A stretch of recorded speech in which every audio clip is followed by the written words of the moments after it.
ಕನ್ನಡ ಚಿತ್ರರಂಗ 2026ರಲ್ಲಿ ಸಾಕಷ್ಟು ಸದ್ದು ಮಾಡ್ತಾ ಇದೆ. ಹೌದು, ಒಂದರ ಮೇಲೊಂದು ಚಿತ್ರಗಳು ಬರ್ತಾ ಇದೆ. ಆ ಚಿತ್ರಗಳೆಲ್ಲವೂ ಕೂಡ ಒಂದಿಷ್ಟು ಸಾರಾಂಶ ಉಳ್ಳಂತಹ ಕಥೆಗಳನ್ನ ಒಳಗೊಂಡಿದೆ. ಈಗಾಗಲೇ ಲ್ಯಾಂಡ್ ಲಾರ್ಡ್ ಚಿತ್ರದ ಹೋರಾಟದ ಕಥೆಯನ್ನ ನೀವು ನೋಡಿರ್ಬೋದು. ಇದೀಗ ಸತೀಶ್ ನೀನಾಸಂ ಅವರ ದಿ ರೈಸ್ ಆಫ್ ಅಶೋಕ ಅನ್ನುವಂತಹ ಚಿತ್ರ ಬಿಡುಗಡೆಯಾಗಿದೆ. ಆ ಬಿಡುಗಡೆಯಾದಂತಹ ಚಿತ್ರದ ಪ್ರೀಮಿಯರ್ ಶೋ ಅನ್ನ ನೋಡಿದ ನನಗೆ ಈ ಚಿತ್ರ ಹೇಗಿದೆ ಅನ್ನೋದ್ರ ಬಗ್ಗೆ ಒಂದು ರಿವ್ಯೂ ಕೊಡೋಣ ಅಂತ ಅನಿಸ್ತು. ಸೊ ಹಾಗಾಗಿ ಈ ಚಿತ್ರದ ರಿವ್ಯೂ ಅನ್ನ ಮಾಡ್ತಾ ಇದ್ದೇನೆ. ಹೇಗಿದೆ ಅನ್ನೋದನ್ನ ನೋಡೋದಾದ್ರೆ, ಈಗಾಗಲೇ ನಮ್ಮೆಲ್ಲರಿಗೂ ಗೊತ್ತಿರೋ ಹಾಗೆ ಸತೀಶ್ ನೀನಾಸಂ ನಟನೆಯ ಹೊಸ ಚಲನಚಿತ್ರ the rise of Ashoka release ಆಗಿದೆ. ಸಾಕಷ್ಟು ಅಡೆತಡೆಗಳನ್ನ ಎದುರಿಸಿದಂತ ಈ ಚಿತ್ರತಂಡ ಇದೀಗ ಸಿನಿಮಾವನ್ನ ತೆರೆ ಮೇಲೆ ತರುವಂತ ಪ್ರಯತ್ನವನ್ನ ಮಾಡಿದೆ. ಸಿನಿಮಾ ತುಂಬಾನೇ ಚೆನ್ನಾಗಿ ಮೂಡಿ ಬಂದಿದೆ. ಈ ಚಿತ್ರದಲ್ಲಿ ಸತೀಶ್ ನೀನಾಸಂಗೆ ಜೋಡಿಯಾಗಿ ಕಾಂತಾರ ಫೇಮ್ ನ ಸಪ್ತಮಿ ಗೌಡ ಕಾಣಿಸಿಕೊಂಡಿದ್ದಾರೆ. ಇವರಿಬ್ಬರ ಕೆಮಿಸ್ಟ್ರಿ ಕೂಡ ಈ ಸಿನಿಮಾದಲ್ಲಿ ಚೆನ್ನಾಗಿ ಮೂಡಿ ಬಂದಿದೆ. ಹಾಗಿದ್ರೆ ಈ ಸಿನಿಮಾ ಹೇಗಿದೆ ಅನ್ನೋದರ ಕಂಪ್ಲೀಟ್ ರಿವ್ಯೂ ಅನ್ನ ನಾನು ನಿಮಗೆ ಕೊಡ್ತೇನೆ. ಜಾತಿ ತಾರತಮ್ಯದ ವಿರುದ್ಧ ಸಿಡಿದೇಳುವಂತ ಅಶೋಕನ ಪಾತ್ರದಲ್ಲಿ ಸತೀಶ್ ಭರ್ಜರಿಯಾಗಿ ಆಕ್ಷನ್ ಮಾಡಿದ್ದಾರೆ. ಕನ್ನಡದಲ್ಲಿ ಲ್ಯಾಂಡ್ ಲಾರ್ಡ್ ಬಳಿಕ ಮತ್ತೊಂದು ಹೋರಾಟದ ಸಿನಿಮಾ ಬರ್ತಿದೆ ಅಂತಂದ್ರೆ ತುಂಬಾನೇ ಖುಷಿಯ ವಿಚಾರ ಅಂತ ಹೇಳ್ಬೋದು. ಲ್ಯಾಂಡ್ ಲಾರ್ಡ್ ಸಿನಿಮಾದಲ್ಲಿ ದುನಿಯಾ ವಿಜಯ್ ಅವರು ಕಾಣಿಸಿಕೊಂಡಿದ್ರು, ಹೋರಾಟದ ಕಿಚ್ಚನ್ನ ವ್ಯಕ್ತಪಡಿಸಿದ್ರು. ಇಲ್ಲಿ ಸತೀಶ್ ನೀನಾಸಂ ಆ ಒಂದು ಪಾತ್ರದ ಬಣ್ಣವನ್ನು ಹಚ್ಚಿದ್ದಾರೆ. ಹೋರಾಟದ ಕಿಚ್ಚನ್ನ ಈ ಸಿನಿಮಾದಲ್ಲಿ ತೋರಿಸುವ ಕೆಲಸವನ್ನ ಮಾಡಿದ್ದಾರೆ. ದಿ ರೈಸ್ ಆಫ್ ಅಶೋಕ ಚಿತ್ರ ಹೋರಾಟದ ಕತೆ, ಶ್ರೀಮಂತರ ದಬ್ಬಾಳಿಕೆಯ ಅಸಲಿ ಚಿತ್ರ ಇದಾಗಿದ್ದು, ಈಗಿನ ಸಮಯದಲ್ಲಿ ಬಡವರ ಮೇಲೆ ಏನೆಲ್ಲ ಆಗ್ತಿದೆ, ಅದೆಷ್ಟು ಶೋಷಣೆ ಆಗ್ತಿದೆ. ದಿ ರೈಸ್ ಆಫ್ ಅಶೋಕ ಚಿತ್ರದಲ್ಲಿ ಸತೀಶ್ ನೀನಾಸಂ ಪಾತ್ರದ ಹೆಸರು ಅಶೋಕ ಅಂತ ಇದೆ. ಈ ಅಶೋಕ ಅದ್ ಹೆಂಗ್ ರೈಸ್ ಆಗ್ತಾನೆ, ಯಾವ ಕಾರಣಕ್ಕೆ ರೈಸ್ ಆಗ್ತಾನೆ ಅನ್ನೋದಕ್ಕೆ ಇಲ್ಲಿ ಉತ್ತರ ಸಿಗುತ್ತೆ ನಿಮ್ಗೆ. ಅಶೋಕನ ಹೋರಾಟದ ಅಸಲಿ ಕಥೆಯ ಚಿತ್ರಣ ಈ ಒಂದು ಚಿತ್ರದಲ್ಲಿ ನಿಮ್ಗೆ ಕಾಣಸಿಗುತ್ತೆ. ಬಡತನದಲ್ಲಿಯೇ ಹುಟ್ಟಿ ಚೆನ್ನಾಗಿ ಓದಿ ಸರ್ಕಾರಿ ಆಫೀಸರ್ ಆಗುವಂತ ಕನಸು ಕಂಡಂತ ಅಶೋಕನ ಸ್ಟೋರಿ ಈ ಚಿತ್ರದ ಜೀವಾಳವಾಗಿದೆ. ಕಲೆಕ್ಟರ್ ಆಗಿ ಊರಿಗೆ ಆಧಾರ ಆಗಬೇಕು ಎಂದು ಯೋಚನೆ ಮಾಡುವಂತ ಅಶೋಕನಿಗೆ ಊರಿನ ಜಮೀನ್ದಾರ ಅಡ್ಡಿಪಡಿಸ್ತಾನೆ. ನೀವಿನ್ನೂ ನಮ್ಮ ಚಾನಲ್ ಅನ್ನ ಸಬ್ಸ್ಕ್ರೈಬ್ ಆಗದಿದ್ದಲ್ಲಿ ಸಬ್ಸ್ಕ್ರೈಬ್ ಆಗಿ, ಹಾಗೆ ಬೆಲ್ ಐಕನ್ ಕ್ಲಿಕ್ ಮಾಡೋ ಮೂಲಕ ನೋಟಿಫಿಕೇಶನ್ ಅನ್ನ ಪಡೆಯಿರಿ. ಇಡೀ ಊರು ಜಮೀನ್ದಾರನ ಕೈನಲ್ಲಿ ಹಿಂಸೆಗೊಳಗಾಗ್ತಿರುತ್ತೆ.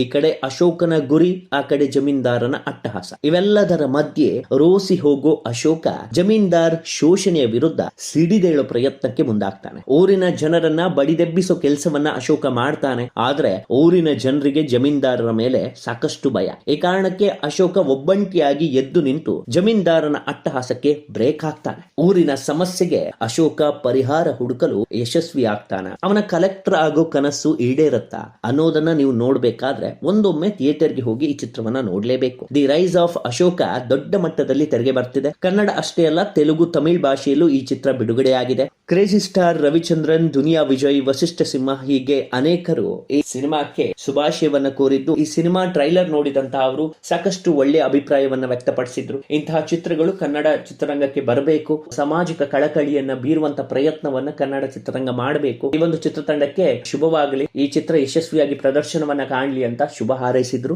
ಈ ಚಿತ್ರವನ್ನ ವಿನೋದ್ ಬಿ ದಾಂಡೇಲೆ ಅವರು ಡೈರೆಕ್ಷನ್ ಮಾಡಿದ್ದು, ಸತೀಶ್ ನೀನಾಸಂ ಚಿತ್ರವನ್ನ ನಿರ್ಮಾಣ ಮಾಡಿದ್ದಾರೆ. ಸಪ್ತಮಿ ಗೌಡ ಚಿತ್ರದ ನಾಯಕಿಯಾಗಿ ಕಾಣಿಸಿಕೊಂಡಿದ್ದು, ಬಿ ಸುರೇಶ್, ರವಿಶಂಕರ್ ಶರ್ಮಾ ಸೇರಿದಂತೆ ಅನೇಕ ಕಲಾವಿದರು ಈ ಚಿತ್ರದಲ್ಲಿ ನಟಿಸುವಂತ ಕೆಲಸ ಮಾಡಿದ್ದಾರೆ. ಪ್ರತಿಯೊಂದು ಸಣ್ಣ ಹಳ್ಳಿಯಲ್ಲಿ ಸರಕಾರಿ ನೌಕರನಾಗೋ ಕನಸು ಕಾಣುವ ಬಡ ವಿದ್ಯಾರ್ಥಿಗೆ ಎದುರಾಗುವ ಸವಾಲುಗಳು, ಅದರಲ್ಲೂ 90ರ ದಶಕಗಳಲ್ಲಿ ಊರಿನ ಪಾಳೆಗಾರ ಹೇಳಿದ್ದೇ ರೂಲ್ಸ್, ಆತನನ್ನ ಮೀರಿ ಯಾರು ಕೂಡ ಮುಂದೆ ಹೋಗೋ ಹಾಗಿಲ್ಲ. ಈ ಎಲ್ಲ ಜಂಜಾಟಗಳ ನಡುವೆ ಆತನ ಭವಿಷ್ಯ ಬದಲಾಗಿ ಆತ ಹೇಗೆ ಊರಿನ ಪಾಳೆಗಾರನ ದೌರ್ಜನ್ಯಕ್ಕೆ ಸಿಡ್ಡು ಹೊಡೆದು ಕೆಲಸ ಮಾಡ್ತಾನೆ ಅನ್ನೋದೇ ಈ ಚಿತ್ರದ ನೈಜ ಕಥೆಯಾಗಿದೆ. ಒಟ್ಟಾರೆ ದಿ ರೈಸ್ ಆಫ್ ಅಶೋಕ ಸಾಮಾಜಿಕ ಕಳಕಳಿಯ ಆಕ್ಷನ್ ಮತ್ತು ಭಾವನಾತ್ಮಕ ಅಂಶಗಳನ್ನ ಒಳಗೊಂಡಂತ ಭರವಸೆಯ ಚಿತ್ರವಾಗಿದ್ದು, ನೀನಾಸಂ ಸತೀಶ್ ಅಭಿನಯ ಹಾಗೂ ಚಿತ್ರಕಥೆ ನಿಮ್ಮನ್ನ ಭಾವುಕರಾಗುವಂತೆ ಮಾಡುತ್ತೆ.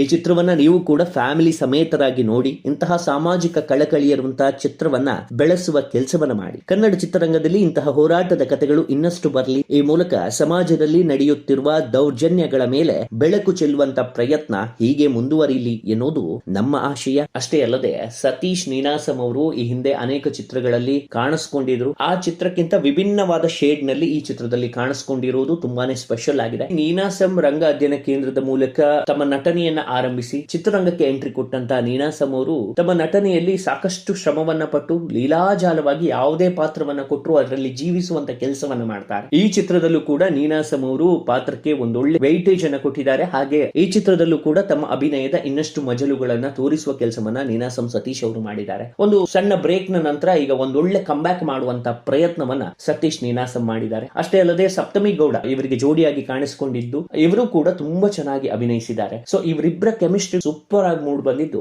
ಈ ಚಿತ್ರದ ಒಂದೊಳ್ಳೆ ಹೈಲೈಟಿಂಗ್ ಪಾಯಿಂಟ್ ಅಂತಾನೆ ಹೇಳ್ಬೋದು. ಒಂದೊಂದು ಆಕ್ಷನ್ ಸೀಕ್ವೆನ್ಸ್ ಗಳಲ್ಲೂ ತುಂಬಾ ಚೆನ್ನಾಗಿ ಅಭಿನಯಿಸುವಂತ ಕೆಲಸವನ್ನ ಸತೀಶ್ ನೀನಾಸಂ ಅವರು ಮಾಡಿದ್ದಾರೆ. ಇನ್ನು ಬ್ಯಾಕ್ ಗ್ರೌಂಡ್ ಸ್ಕೋರ್ ವಿಷಯಕ್ಕೆ ಬಂದ್ರೆ ಅದು ಕೂಡ ಒಂದು ತಕ್ಕ ಮಟ್ಟಿಗೆ ಒಳ್ಳೆಯ ವೈಬ್ ಅನ್ನು ನೀಡುತ್ತೆ ನಿಮಗೆ. ಇನ್ನು ಆಕ್ಷನ್ ಇರಬಹುದು, ಸ್ಟಂಟ್ ಇರಬಹುದು, ಕ್ಯಾಮ್ರಾ ವರ್ಕ್ ಇರಬಹುದು, ಆ ಒಂದು ಹಳೆಯ ಕಾಲದ ಚಿತ್ರಣವನ್ನ ನಿಮ್ಮ ಮುಂದೆ ತರುವ ಪ್ರಯತ್ನವನ್ನ ತುಂಬಾ ಚೆನ್ನಾಗಿ ಮಾಡಿದ್ದಾರೆ. ಒಂದೊಂದು ದೃಶ್ಯಗಳು ಕೂಡ ನಿಮ್ಮನ್ನ ಅಷ್ಟು ರಿಯಲಿಸ್ಟಿಕ್ ಆಗಿ ಈ ಫಿಲ್ಮ್ ಅಲ್ಲಿ ತೊಡಗಿಸಿಕೊಳ್ಳೋ ಹಾಗೆ ಮಾಡುತ್ತೆ. ಸೊ ಒಟ್ಟಾರೆ ಒಂದು ಒಳ್ಳೆ ಫಿಲ್ಮ್ ಅನ್ನ ನೀವು ಥಿಯೇಟರ್ ನಲ್ಲಿ ಹೋಗಿ ನೋಡಿದ್ರೆ ಇದರ ಬಗ್ಗೆ ನಿಮ್ಮ ಅಭಿಪ್ರಾಯವನ್ನ ಕಮೆಂಟ್ ಮೂಲಕ ತಿಳಿಸಿ. ಇಂತಹ ಚಿತ್ರಗಳನ್ನ ಪ್ರೋತ್ಸಾಹಿಸಿ, ಇಂತಹ ಚಿತ್ರವನ್ನ ಚಿತ್ರಮಂದಿರದಲ್ಲಿ ನೋಡಿ ಅಂತ ಹೇಳಲಿಕ್ಕೆ ನಾನು ಇಷ್ಟಪಡ್ತೇನೆ.